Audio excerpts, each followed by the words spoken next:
Olá, eu me chamo Sara Carvalho de Araújo e eu vou estar apresentando o trabalho desenvolvido ao longo dos 2 últimos semestres na iniciação científica intitulado Simulação de Descargas Luminescentes em Baixa Pressão, orientada pelo professor Júlio César Sagaz.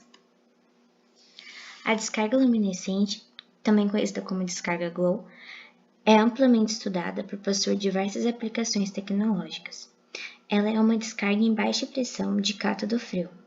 Nela, a geração e a manutenção do plasma dependem principalmente dos elétrons secundários que são gerados pelo bombardeamento do cátodo por íons positivos.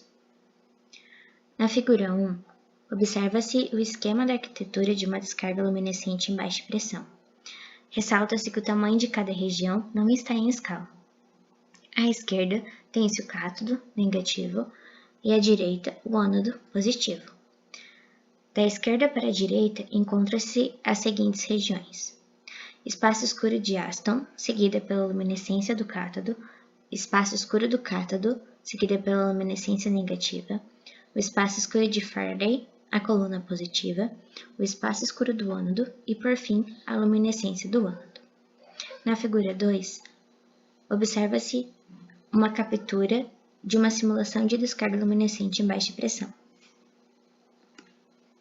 A metodologia adotada ao longo da iniciação científica foram simulações de descargas luminescentes de gás de argônio. Essas simulações foram realizadas no software Console Multiphysics. Nelas, a tensão e a pressão foram mantidas constantes. A tensão em 125 volts e a pressão em meio torr. No entanto, o raio e o comprimento do reator foram variados. Na figura 3, observa-se as dimensões originais do raio e do comprimento do reator. Essas dimensões são de o raio de 0,05 metros e o comprimento de 0,4 metros.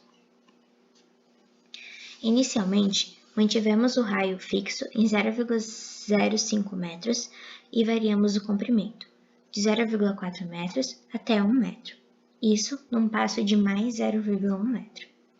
Em seguida, fixamos o comprimento em 0,4 metros e variamos o raio de 0,05 metros até 0,10 metros, num passo de mais 0,01 metro.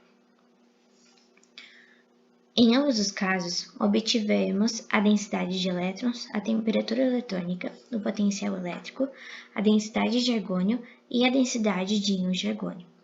Também a densidade de corrente e a densidade iônica. Essas duas últimas, tanto para o cátodo quanto para o ânodo e também para as paredes do reator.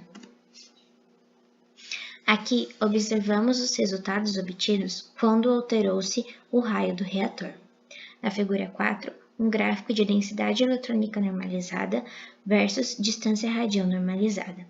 Aqui, nota-se que a densidade eletrônica normalizada não depende do raio, enquanto na figura 5, onde temos um gráfico de temperatura eletrônica normalizada versus distância radial normalizada, a temperatura eletrônica normalizada depende sim do raio, pois quando altera-se o raio, a temperatura eletrônica é influenciada.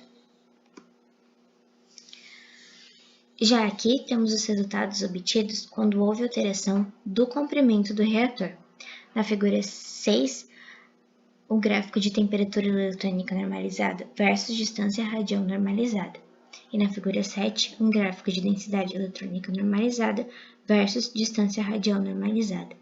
Em ambos os casos, percebemos que as grandezas não dependem do comprimento, mas nota-se que o comprimento de 1 metro possui um comportamento diferenciado em relação às demais curvas.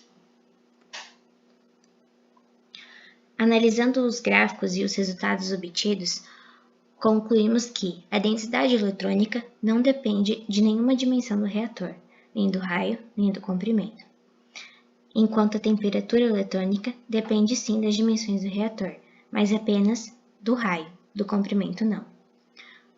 Como já observado anteriormente, o comprimento de 1 metro possui um comportamento anômalo em relação aos outros comprimentos. Isso ocorre por conta dos limites de implementação do próprio software, que pode ser observado na figura 8.